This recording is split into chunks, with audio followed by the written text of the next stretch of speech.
नमस्कार, मी मधुरा. हॅलो 24 तास या आमच्या खास कार्यक्रमात आपलं स्वागत. या कार्यक्रमात आपण विविध विषयांवरती चर्चा करत असतो आणि आज आपण चर्चा करणार आहोत 11वीच्या उंबरठ्यावर आणि या विषयावर मार्गदर्शन करण्यासाठी आमच्या स्टुडिओमध्ये आलेले आहेत या विषयातील तज्ञ शंतनू देशपांडे. विषयाला सुरुवात करण्यापूर्वी मी शंतनू देशपांडे यांचं आमच्या स्टुडिओमध्ये स्वागत करते. नमस्कार सर. शंतनू देशपांडे हे इग्नाइट एज्युकॉमचे संस्थापक आहेत. तसंच महाराष्ट्र टेक्निकल एज्युकेशन सोसायटीच्या ज्युनियर कॉलेजचे ते सदस्य देखील आहेत. आणि 10वी नंतर काय करायचं हा मोठा प्रश्न प्रत्येक विद्यार्थ्यांसह पालकांना देखील पडत असतो आणि अशावेळी शंतनू देशपांडे विद्यार्थ्यांना विविध सेमिनारच्या माध्यमातून मार्गदर्शन करत असतात.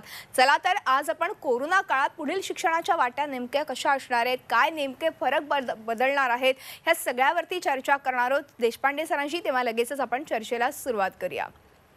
सर, पुन्हा एकदा स्वागत. आणि सगळ्यात पहिला प्रश्न, कारण की आज जसं कोरोना आता आपण संकट पाहतोय आणि ह्या कोरोनाच्या काळात जसं आरोग्य महत्त्वाचं आहे तसंच पुढील जे शिक्षण आहे ते देखील तितकंच महत्त्वाचं आहे. 10वीची परीक्षा झालेली आहे, मात्र एक पेपर काहींचा उरलेला आहे, काहींचे 3 पेपर्स उरलेत. अशा बऱ्याच गोष्टी आपल्या समोर आहेत आणि अशा वेळेस आता थोड्याच दिवसात रिझल्ट येईल. त्यानंतर नेमकं काय करायचं, कारण की 11वीत प्रवेश करणार आहोत. मात्र आता हे कोरोनाचं एवढं मोठं भलं मोठं संकट सगळ्यांपुढे आलेलं असताना शिक्षणात काही बदल घडतील का, नेमकं काय होणार आहे त्याबद्दल अगदी थोडक्यात काय सांगाल?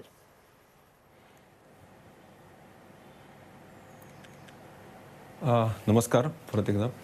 खूपच महत्त्वाचा प्रश्न तुम्ही विचारलात, कारण की पुढच्या येणाऱ्या काळामध्ये सोशल डिस्टन्सिंग हे सगळ्याचा विचार करून शिक्षण हे कसं काय डिलिव्हर होईल ह्याच्या मागचे थोडेसे पॅरामीटर्स बदलणार आहेत. पहिला प्रश्न आपला होता की प्रश्नाचा भाग होता की 10वीचा रिझल्ट. 10वीचा रिझल्ट बहुतेक आता ॲव्हरेजेस वरती काढण्यात येईल. म्हणजे ज्या मुलाला जेवढे मार्क पडलेत, तो जॉग्रफीचा पेपर एक झाला नाही तर त्याचे मार्क त्या पर्सेंटेजेसमध्येच धरले जातील. त्यामुळे it will be equal platform for everyone. सीबीएसईने अजून असं डिक्लेअर केलेलं नाहीये की ते परीक्षा घेणार आहेत का नाही, पण बहुतेक तरी त्याही परीक्षा कॅन्सल होतील आणि त्याही ॲज इट इज सीबीएसई असू दे किंवा स्टेट बोर्ड असू दे, it was always best of 5. मुंबईमध्ये सुद्धा कॅप राऊंड्स थ्रू व्हायचे. कॅप राऊंड नक्की असतील, पण आता प्रिन्सिपल महासंघाने एक अपील केलेली आहे की ते ऑफलाईन असावेत आणि त्या संदर्भात एक परिपत्रक काढलंय. त्याची सगळी चर्चा, माझी एक वेबसाईट आहे after10th.com, ह्याच्यावरती तुम्ही गेलात तर त्याची डिटेल्स सगळे तुम्हाला कळतील की प्रवेश कसे होणार आहेत. त्याचे ऑलरेडी ते सगळ्यांना बघायला मिळेल. बरं. आणि पुढची शिक्षण पद्धती ते फार इंटरेस्टिंग आहे. ऑलरेडी आता मिनिस्ट्री ऑफ एज्युकेशननी ऑलरेडी NCERTला त्याच्या संदर्भातले काही पॅरामीटर्स ठेवायला सांगितलेत. बहुतेक पुढच्या सोमवार मंगळवारपर्यंत त्या गाईडलाईन्स येतील की कुठल्या स्वरूपाचं शिक्षण कसं असलं पाहिजे. 3 मला ह्यात गोष्टी प्रामुख्याने वाटतात की एक म्हणजे क्लास साईज छोटा करायला लागेल. त्याचे बॅचेस वेगवेगळे असू शकतात. त्याची सत्र शाळेची वेगळे असतील. मॉर्निंग, आफ्टरनून, इव्हनिंग अशा सत्रांमध्ये घेतलं जाईल. बराचसा पोर्शन, बराचसा सिलेबस काही ऑफलाईन आणि ऑनलाईन अशा पद्धतीमध्ये डिवाइड केला जाईल. ही जे सगळे इलेक्ट्रॉनिक माध्यमं आहेत, म्हणजे फोन आहे किंवा TV आहे, याचा जास्त वापर करायला लागेल आणि ह्याच्या मार्फत एज्युकेशन मुलांपर्यंत पोहोचवायला लागेल. हा झाला ह्याचा भाग. दुसरं, तिथल्या इन्फ्रास्ट्रक्चरवरती खूप जास्त लोड येणार आहे. म्हणजेच तिथे सोशल डिस्टन्सिंग क्लासमध्ये कसं मेंटेन होईल, तिथली स्वच्छता, कितीतरी गावांमध्ये किती ह्याच्यामध्ये बाथरूमची स्वच्छता, लंच आवर्स मधली स्वच्छता, या सगळ्या गोष्टी, येणाऱ्या जाणाऱ्यावरती थर्मो ह्याच्याने हे करणं, या सगळ्यामध्येच एक सगळ्यांसाठीच एक अत्यंत अवघड विषय आहे. फक्त मी ह्यामध्ये एवढंच म्हणेन की आपले सायंटिस्ट काम करतायत. लस जेवढ्या लवकर येईल तेवढ्या लवकर हे सगळं नॉर्मलाइज होईल. पण things are going to change आणि education has to be more online आणि ऑफ, म्हणजे या पद्धतीने दिलं जाईल असं वाटतं. बरोबर. अर्थात आता शिक्षणाचं पद्धत थोडीशी बदलणार आहे असंच दिसतंय एकूणच. मात्र 10वी नंतर काय करायचं हा सगळ्यात मोठा प्रश्न आता सगळ्या प्रत्येक पालकांना आहे. कारण की 10वीचे जे विद्यार्थी आहेत त्यांनी परीक्षा दिलेली आहे, रिझल्ट लागेल. रिझल्ट नंतर कुठली खरं तर निवड करायची, कशाची निवड करायची, सायन्स, आर्ट्स, कॉमर्स यापैकी. कारण की पुढे जाऊन आता नेमकं काय, हे कोरोनाचं संकट तर असणार आहे आणि बरोबर आपल्याला जगायला पण शिकलं पाहिजे असं देखील आता सध्या चर्चेत आहे. तर अशा परिस्थितीमध्ये तुम्ही पालकांना आणि विद्यार्थ्यांना काय मार्गदर्शन कराल? हो, अर्थात म्हणजे हे करोनाचं संकट हे अजून आपल्याला नवीन ह्याच्यातनं घेऊन चाललंय, पण काही मूलभूत प्रश्न आहेत ते बदलत नाहीत. जसा हा प्रश्न अगदीच बेसिक जो तुम्ही विचारलात, की आणि तो पालकांच्या मनामध्ये आणि विद्यार्थ्यांच्या मनामध्ये असतं, की आर्ट्स घ्यावं, सायन्स घ्यावं का कॉमर्स घ्यावं. प्रामुख्याने ह्याचे जे डिसिजन आहे ते मार्कांवरती ठरतं बहुतेक घरातनं, की त्या मुलाला किती मार्क पडतात किंवा त्या पाल्याला किती मार्क पडतात. चांगले मार्क पडले की जनरली सायन्सकडे जाण्याचा ओढ असतो. पण बरोबर. मी असं म्हणेन की फक्त हा एक भाग बघू नका. ऍक्च्युली पुढे जाऊन 10वी हे एक एंट्री पॉईंट आहे, म्हणजे 11वी हे एंट्री पॉईंट आहे. पुढे जाऊन तुम्ही काय करणार, what is your final academic destination. तर जेवढे आपल्याला असे ग्रॅज्युएशन किंवा पोस्ट ग्रॅज्युएशन प्रोग्राम दिसतात, म्हणजे मी काय उदाहरणं देतो मुद्दाम, की MCom, MSc, MBBS, engineering, MTech, हे सगळे जे आहेत त्याची एलिजिबिलिटी काय हे आपल्याला लक्षात दिलं पाहिजे. त्याची एलिजिबिलिटी आपण चेक केली तर काही ठराविक ह्याच्यामध्ये तुम्ही आर्ट्स केल्यानंतर जाऊ शकता, काही कॉमर्स केल्यानंतर जाऊ शकता, पण बहुतेक ठिकाणी, सर्वच ठिकाणी science is a open acceptable. त्यामुळे आता 11वी आणि 12वी मध्ये शक्यतो तुम्ही सायन्स कंटिन्यू केलं तर नंतर तुम्ही इंग्लिश लँग्वेज परसू करू शकता, नंतर तुम्ही कॉमर्सचा भाग परसू करू, तुम्ही CA होऊ शकता, ते तर कोणी अडवू शकणार नाही. But vice versa may not be possible. So currently if you take science you keep all your doors open, that is the fact. फक्त ज्याला अगदीच शक्य नाहीये की मॅथ्स आणि सायन्स अगदी कसा बसा तो 10वीत पास झाला तर त्यांनी मग दुसरा विचार करावा, पण जोपर्यंत शक्य आहे तोपर्यंत सायन्स 11वी 12वी मध्ये कंटिन्यू करावं. त्याचं दुसरं एक कारण आहे, कारण की ह्या पुढच्या सगळ्या विषयामध्ये मी मुद्दाम काही एक्झाम सांगतो. फॉर एक्झाम्पल NDA ची परीक्षा किंवा हॉटेल मॅनेजमेंट किंवा अजून CA ची परीक्षा, ह्या सगळ्या ठिकाणी मॅथ्स हा अनिवार्य भाग आहे. आणि मॅथ्स जर 11वी 12वी मध्ये तुम्ही कंटिन्यू केलं तर त्याचा तुम्हाला निश्चित उपयोग होईल, किंवा तुम्ही, कारण की जर कंटिन्यू नाही केलं तरी त्याचा अभ्यास करायला लागणार पुढे जाऊन. So what I suggest is की ज्यांना ज्यांना पॉसिबल आहे त्यांनी सायन्स आत्ता तरी कंटिन्यू करावं. बरं बरं. आता तुम्ही म्हणालात तसं की सायन्स ज्यांना पॉसिबल आहे त्यांनी कंटिन्यू करावं, पण बऱ्याचदा असं होतं की प्रत्येकाची आवड वेगळी असते, त्यामुळे आपण वेगवेगळ्या शाखा निवडत असतो आणि प्रत्येक विद्यार्थ्याची कॅपॅसिटी हे देखील तितकीच महत्त्वाची असते. मग जेव्हा आपण फक्त सायन्सचा विचार करतो तेव्हा आपल्याला इंजिनिअरिंग किंवा मेडिकल फील्ड दिसतं, पण मग जर कॉमर्सचा विचार केला तर आपल्याला अकाउंट किंवा कॉमर्समध्ये आता बरेच खरं तर गोष्टी उपलब्ध झालेल्या आहेत. आर्ट्सचा विचार केला तर आपण वेगळ्या खरं तर वेगळी वाट धरू शकतो. या सगळ्या गोष्टी आपल्याकडे आता उपलब्ध आहेत. मग सायन्सची निवड का करावी? सायन्सची निवड मी सांगितलं की सायन्सची निवड करत असताना दोन खूप महत्त्वाच्या गोष्टी आहेत. हा खूप छान प्रश्न विचारतो. एक म्हणजे सायन्सची निवड करत असताना त्या विद्यार्थ्यांना अभ्यासाचा कल जो 11वी 12वी मध्ये गरज आहे ती कंटिन्युएशन होतं, म्हणजे हॅबिट ऑफ स्टडिंग इम्प्रूव्ज, ही पहिली गोष्ट आहे. आणि पुढे प्रत्येक जो करिअर आहे त्याच्या आधी एक एंट्रन्स एक्झामिनेशन आहे. त्या एंट्रन्स एक्झामिनेशनमध्ये तुम्ही कॉम्पीट करत असताना प्रत्येक विद्यार्थ्याशी कॉम्पीट करा जो सायन्समधनं आलाय, इंजिनिअरिंगमधनं आलाय. म्हणजे अगदी तुम्ही साधं NDA घेतलं जिथे की सगळ्यांना अलाउड आहे, किंवा हॉटेल मॅनेजमेंट घेतलं जिथे सगळे आर्ट्स, सायन्स, कॉमर्सची लोक येऊ शकतात, तिथे कॉम्पीट करत असताना तुम्हाला मॅथमॅटिक्स हा खूप महत्त्वाचा भाग आहे. सायन्सचाही त्याचा अंतर्भाव आहे त्या परीक्षेमध्ये. तर ह्या परीक्षा देत असताना जर तुम्ही सायन्स कंटिन्यू केला असेल तर दोन गोष्टी होतात. एक म्हणजे तुमचा अभ्यासाची निवड, म्हणजे अभ्यास करण्याची हॅबिट आर बेटर, आणि दुसरी गोष्ट की ॲज इट इज हे सब्जेक्ट्स तुम्हाला करायला लागतील तर ते तुम्ही कंटिन्यू करावेत. आणि जरूर म्हणजे कॉमर्स जरूर निवडावं, आर्ट्स जरूर निवडावं. कॉमर्समध्ये अत्यंत चांगले फील्ड्स आहेत, आर्ट्समधले आता व्हरायटी ऑफ करिअर्स अवेलेबल आहेत. पण कुठेतरी असं मला नक्की वाटतं की शक्यतो 11वी 12वी मध्ये keep your doors open, don't close it on your on at now. बरोबर आहे. जेव्हा आता तुम्ही आपण 10वी नंतर नेमकं काय करायचं, कारण की बऱ्याचदा होतं की 10वी हा महत्त्वाचा पाया असतो, कारण की त्यानंतर खऱ्या शिक्षणाच्या वाटा आपल्याकडे उपलब्ध होतात. म्हणजे ज्यांना जी आवड असेल त्या क्षेत्रामध्ये ते करिअर करू शकतात. आता सायन्सचा तुम्ही मुद्दा उपस्थित केला, ह्याच्यामध्ये आपण इंजिनिअरिंगचा जर विचार केला तर आज आपल्याला स्पर्धा परीक्षांना सामोरं जावं लागतं. मेडिकलचा विचार केला तर नीट सारख्या परीक्षेला सामोरं जावं लागतं 12वी नंतर. मग ह्या सगळ्या परीक्षांना जेव्हा सामोरं जावं लागतं तेव्हा सुरुवातीचाच जर पाया जर भक्कम असेल, पाया बेस चांगला असेल तर नक्कीच त्याचा फायदा पुढील आपल्या काळात करिअर घडवण्यात होतो का? हो, अर्थातच. म्हणजे तुमचं 10वी मधले कॉन्सेप्ट क्लॅरिटी किती आहे या सगळ्याची, सायन्स आणि एस्पेशली फिजिक्स, केमिस्ट्री, मॅथ्स तुमचं किती चांगलं आहे ह्याचा पुढे उपयोग नक्की होतो. आणि ऍक्च्युली पुढच्या ह्या सगळ्या एंट्रन्स एक्झामिनेशन, म्हणजे तुम्ही आता हा प्रश्न विचारला म्हणून मुद्दाम सांगतो की इंजिनिअरिंगला जात असताना जी प्रामुख्याने परीक्षा म्हणली जाते ती जेईची आहे. खरं तर जेई ही परीक्षा इंजिनिअरिंगसाठी आहे असं नाही. JEE is a joint entrance examination. So the joint word is also for all the institution and is also की ह्यातनं तुम्हाला फार्मसी करता येतं, आर्किटेक्चर करता येतं, डिझायनिंग करता येतं. So it is not only for engineering.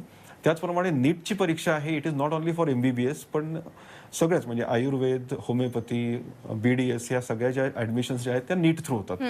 ह्या परीक्षांचा जो बेस आहे तो युजली फिजिक्स, केमिस्ट्री, मॅथ्स, आणि नीटचा जो बेस आहे तो फिजिक्स, केमिस्ट्री आणि बायोलॉजी असा बेस आहे. तर आता ऍक्च्युली 11वीत प्रवेश होत असताना पहिला जो सायन्सला जाणारा विद्यार्थी आहे आणि पालक आहे त्यांच्या मनात हेच असतं की मी PCB ठेवू का PCM ठेवू का PCMB ठेवू, हा एक निश्चित त्यांच्या मनातला प्रश्न असतो.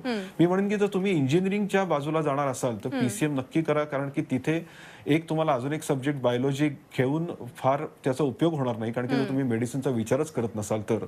आणि त्यामुळे जर तुम्ही मेडिसिनचा विचार करत असाल तर तिथे मात्र मी असं नक्की सांगेन की PCB नाही तर PCMBचा विचार करावा, कारण की त्याच्यामध्ये जे फिजिक्सचा पार्ट आहे बरोबर, ते फिजिक्स कव्हर करण्यासाठी तेवढं maths as it is cover करायला लागणार आहे. So for summing it up, ज्यांनी इंजिनिअरिंगचे फोकस केलंय किंवा आर्किटेक्चर केलंय किंवा फार्मसी किंवा ह्या सगळ्या गोष्टीचा विचार केलाय 11वीच्या पहिल्या 3-4 महिन्यामध्ये, त्यांनी PCM कंटिन्यू करावं. आणि ज्यांनी मेडिसिनचा विचार केलाय त्यांनी PCMB कंटिन्यू करावं. म्हणजे B आणि M हे शक्यतो दोन्ही ठेवावं, कारण की त्याचा उपयोग होईल. बरोबर आहे. सर, ह्या निमित्ताने एक महत्त्वाचा प्रश्न, बऱ्याचदा असं होतं की शिक्षण घेताना, की आता आज आपण पाहिलं तर स्पर्धात्मक युग आहे, प्रत्येकालाच वेगवेगळ्या क्षेत्रामध्ये आपलं करिअर करायचं, एका चांगल्या उत्तम शिखरापर्यंत पोहोचायचं, हे सगळं आहेच.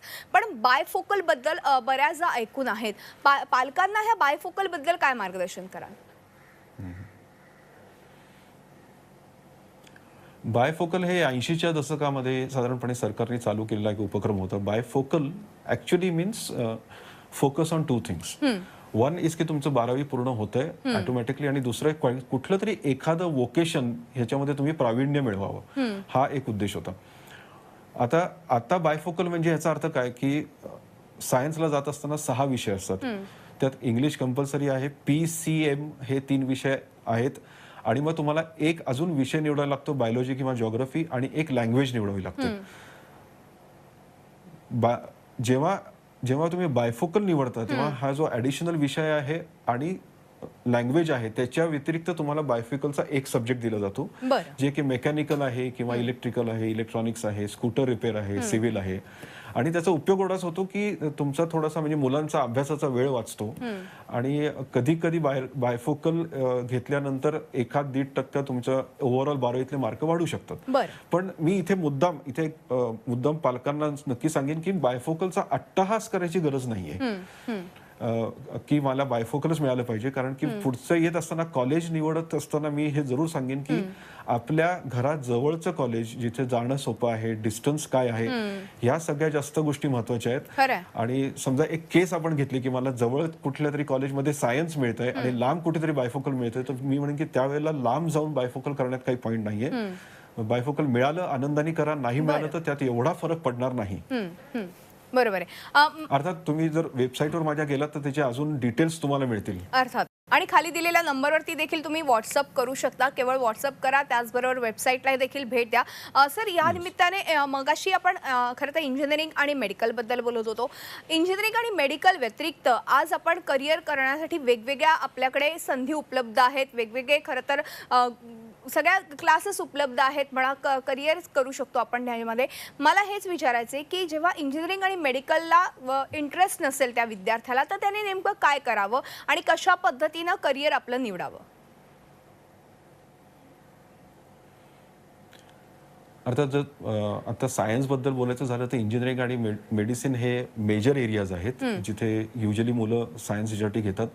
पण अपार्ट फ्रॉम दॅट आर्किटेक्चर हा एक खूप चांगला सुंदर पर्याय आहे.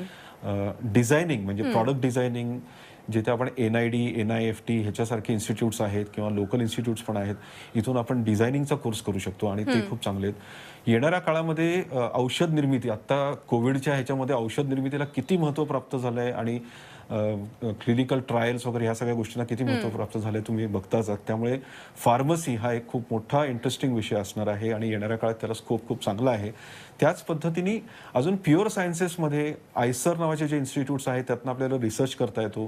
सायंटिस्ट जर कोणाला व्हायचा असेल तो त्याला परस्यू करता येतो आणि आयसर सारख्या इन्स्टिट्यूट्समधनं कितीतरी आहेत. मॅथ्स, स्टॅटिस्टिक्स किंवा स्टॅटिस्टिक्ससाठी ISI चे इन्स्टिट्यूट्स आहेत जिथून तुम्हाला करता येईल. याच पद्धतीने भारतात इकॉनॉमिक्स हा विषय हा ह्युमॅनिटीज मध्ये घेतलाय, पण world over economics is a science.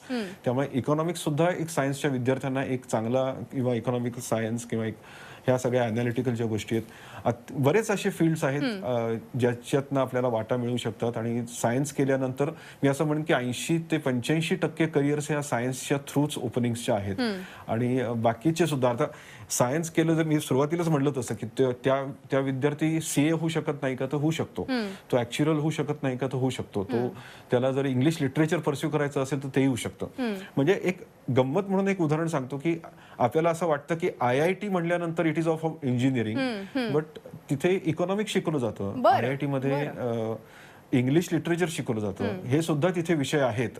आणि बिट्स सारखी संस्था आहे जिथे इकॉनॉमिक्स मध्ये डिग्री दिली जाते. म्हणजे असे पण असंख्य किती प्रकार आहेत. इंटरेस्टिंग पार्ट एक अजून एक आहे, आता ड्युअल डिग्रीजचे पण काही प्रोग्राम चालू झालेत. म्हणजे तुम्ही 4 वर्षामध्ये इंजिनियर पण होता आणि तुमची BS पण कम्प्लीट होता. सो असे सुद्धा काही बिट्स मध्ये, स्पेशली बिट्स गोवा वगैरे ह्या सगळ्या संस्थांमध्ये, तर असे ड्युअल डिग्रीज फार इंटरेस्टिंग येत आहेत. वेगवेगळ्या प्रकारच्या अव्हेन्यूज ओपन होत आहेत आणि सायन्स मधनं खूप चांगले चांगले करिअर्स आहेत. म्हणजे इथे आता आपल्याकडे वेळ कमी असल्यामुळे पण परत मी डिटेलमध्ये म्हणजे मी हे सांगू शकेन. as you go to the website you can get more details about every career which is possible. काय करिअरच्या दिशा आहेत ह्याबद्दल तुम्ही नेहमीच मार्गदर्शन करत आलात. आतापर्यंत तुम्ही अनेक सेमिनार्स खरं तर घेतलेले आहेत अशा विद्यार्थ्यांसाठी. पण ही निवड करताना पालकांनी आणि अर्थातच विद्यार्थ्यांनी त्यांची एकूणच कल्पनाशक्ती असेल, त्यांची ते कशा पद्धतीने करिअर करू शकतात, त्यांची आवड, ह्या सगळ्या गोष्टींचा सारासार विचार करणं कितपत महत्त्वाचं आहे? खूप जास्त महत्त्वाचं आहे. काय होतं, कित्येक वेळेला 2-3 प्रकारे करिअरची निवड मी बघितली आहे जी चुकीची होऊ शकते. एक निवड की पालकांच्या मनातले काही जे ध्येय होते आयुष्यातले ते त्यांना कंप्लीट करता नाही आले आणि ते त्यांच्या पाल्यांनी कव्हर करावेत किंवा कंप्लीट करावे अशी त्यांच्या मनात इच्छा असते. किंवा दुसरं कुठलं तरी एक रोल मॉडेल असतो की ही व्यक्ती अशी अशी झाली, ती रोल मॉडेल फॉलो करणं सोपं आहे, म्हणजे चांगली गोष्ट आहे, पण तेवढी आपलं अक्युमेन आहे का, तेवढा आपला ऍप्टिट्यूड आहे का, हा शब्द मी मुद्दामच वापरला. कारण की द बेस्ट थिंग इज की 10वी नंतर ऍप्टिट्यूड टेस्ट करावी असं मला जरूर वाटतं. पण ऍप्टिट्यूड टेस्ट ही प्रोमेट्रिक पद्धतीने जी पारंपरिक पद्धतीची आहे ती करावी. आता नवीन पद्धती खूप आल्या आहेत, त्याच्याबद्दल मी आता फार शाश्वतरित्या बोलू शकणार नाही. पण ज्या ऍप्टिट्यूड टेस्ट बाजारामध्ये चांगल्या प्रचलित आहेत, प्रोमेट्रिक ज्याला आपण म्हणतो, ती ऍप्टिट्यूड टेस्ट करावी. अर्थात ऍप्टिट्यूड टेस्ट केल्यानंतर तुम्हाला हे कळू शकतं की तुम्ही सायन्सला जाऊ शकाल, आर्ट्सला जाऊ शकाल, कॉमर्सला जाऊ शकाल किंवा तुम्ही काय करू शकाल. खरा तर प्रश्न त्याच्या पुढे आहे की उद्या समजा मला कळलं की मी सायन्सला जाऊ शकतो, तर सायन्सला गेल्यानंतर एक इंटरेस्टिंग मी एक्झाम्पल देतो. सायन्सला गेल्यानंतर मला जर इंजिनिअरिंग करायचं असेल तर इंजिनिअरिंगसाठी 3 परीक्षा आहेत प्रामुख्याने. जी पहिली आपली महाराष्ट्राची CET जी महाराष्ट्राच्या इंजिनिअरिंग कॉलेजेसमध्ये ऍडमिशन देते, दुसरी JEE जी नॅशनल लेवलवरती देते, आणि तिसरी JEE म्हणल्यानंतर आपण विसरतो की there is something exam called JEE advance. त्या परीक्षेमधनं आपण IIT-ला जातो. आता होतं काय की आपण ऍज अ हर्ड मेंटॅलिटी आपण बरेच लोक IIT-च्या क्लासेसला ऍडमिशन घेतो आणि असंख्य लोक IIT-च्या क्लासेसला ऍडमिशन. म्हणजे मागचा जो रेकॉर्ड माझ्याकडे पुण्यापुरता आहे, म्हणजे अर्थात हा शो महाराष्ट्राचा, माझ्याकडे पुण्याचं रेकॉर्ड आहे की 22,000 ते 23,000 मुलं क्लासला गेली IIT-च्या आणि 150-200 मुलं पास झाली त्यातनं. सो हा रेशिओ काय आहे, म्हणजे मग बाकीच्या मुलांचं काय झालं, तर बहुतेक मुलांनी हे अर्धवट सोडून दिलं. हाच प्रश्न की मग त्यांनी सुरुवातीला अॅक्युमेन नाही का चेक केलं, त्यांची जे तुम्ही जो एक्झॅक्ट प्रश्न विचारलात की त्यांची तेवढी क्षमता आहे करायची, हे चेक करणं खूप महत्त्वाचं आहे. त्यामुळे क्षमता चेक करणं हे ऍप्टिट्यूडचा पुढचा भाग झाला. अगदी म्हणजे थोडक्यात क्षमता चेकिंगच्याही काही टेस्ट अवेलेबल आहेत. या ॲप्टिट्यूड टेस्टने नक्कीच त्या विद्यार्थ्याची क्षमता कळते, त्याची आवड कळते आणि नक्कीच तो याच्यामध्ये चांगला करिअर करू शकतो की नाही ह्या बाबी देखील लक्षात येतात. एक शेवटचा आणि महत्त्वाचा प्रश्न, कारण की आत्ता आपण पाहतोय की संपूर्ण अख्ख्या जगावरती हे कोरोनाचं सावट आहे. अशा परिस्थितीत जसं आरोग्य विभाग मोठ्या प्रमाणात कामाला लागले, तसं शैक्षणिक विभाग देखील मोठ्या प्रमाणात कामाला लागले, कारण की आत्ता आपण पाहतोय तर ऑनलाईन क्लासेस देखील अनेक ठिकाणी सुरू झालेले आहेत. ह्या पार्श्वभूमीवरती 11वीत जे प्रवेश घेणार आहेत त्यांनी नेमकं काय केलं पाहिजे, अगदी थोडक्यात काय मार्गदर्शन कराल? अगदी खूपच चांगला प्रश्न विचारलात. ॲक्च्युली ऑनलाईन क्लासेस खूपच चालू झालेत, पण त्याच्यामध्ये 2 प्रकार आहेत. एक आहे रेकॉर्डेड क्लासेस, जिथे ऑलरेडी रेकॉर्डेड तुम्हाला दाखवलं जातं. आता तुम्ही एक विचार करा की आपला विद्यार्थी क्लासमध्ये समक्ष फिजिकली जाऊन सुद्धा कित्येकाला अभ्यास करत नाही, तर तो ऑनलाईन पॅटर्नमध्ये किती अभ्यास करेल. त्यामुळे फक्त ऑनलाईन जिथे रेकॉर्डेड आहेत तिथे न जाता जिथे लाईव्ह ऑनलाईन शिकवलं जातंय, जिथे फॅकल्टी प्रेझेंट आहे इन पर्सन, आणि तेवढंच नाही तर त्याचं मॉनिटरिंग होते की त्यांनी तो अभ्यास केला का, दिवसाच्या काठीला त्यांनी ते पूर्ण केलं का, त्याला मोटिवेट करणं, कारण की ह्या सगळ्यामध्ये कंटिन्युअस मोटिवेशन लागतं. बरोबर आहे. गंमत कुठे बघा की एखादा विद्यार्थी एखादा क्लास केल्यानंतर घरी अभ्यासाला बसतो आणि त्याला 4-5 प्रश्न अडल्यानंतर त्याला असं वाटतं की हे मला जमत नाही. त्यावेळेला जर फॅकल्टी अवेलेबल नसेल तर त्यातला त्याचा रस निघून जाईल. अगदी. आणि त्यावेळेला ती फॅकल्टी अवेलेबल असणं, त्यामुळे ऑनलाईन कोर्सेस खूप येतील, खूप आहेत, खूप चांगले आणि मला वाटतं की ह्या निमित्ताने फार महत्त्वाचा बदल शिक्षण क्षेत्रामध्ये भारतातल्या होणार आहे, कारण की ऑनलाईन क्लासेस डिजिटलचा उपयोग आज आपण बघतोय तर सगळेच जण करतायत, तर नक्कीच त्याचा फायदा त्या विद्यार्थ्यांना होणार आहे. आणि सोशल डिस्टन्सिंग एकीकडे पाळलं जाणार आहे आणि कोरोनासारखं जे संकट आपल्यावरती ओढावलेलं आहे त्यामुळे आपण बाधित न होता घरीच राहून आपण उत्तम प्रकारे आपला वेळही वाचणार आहे, येण्या जाण्याचा. ह्या सगळ्या गोष्टींचा सारासार विचार करून आता खरं तर शिक्षण क्षेत्र कुठेतरी स्वरूप त्याचं बदलताना पाहू शकतो आपण. सर, खरं तर वेळ संपल्यामुळे आज आपल्याला इथेच थांबावं लागतंय, मात्र तुम्ही आलात आणि खूप छान आणि मोलाचं मार्गदर्शन आमच्या प्रेक्षकांना केलं, त्याबद्दल मनपूर्वक आभार. आणि यानंतर हॅलो 24 तास आमच्या खास कार्यक्रमात आज आपण इथेच थांबतो. तुम्ही पाहत राहा आमचा खास कार्यक्रम हॅलो 24 तास.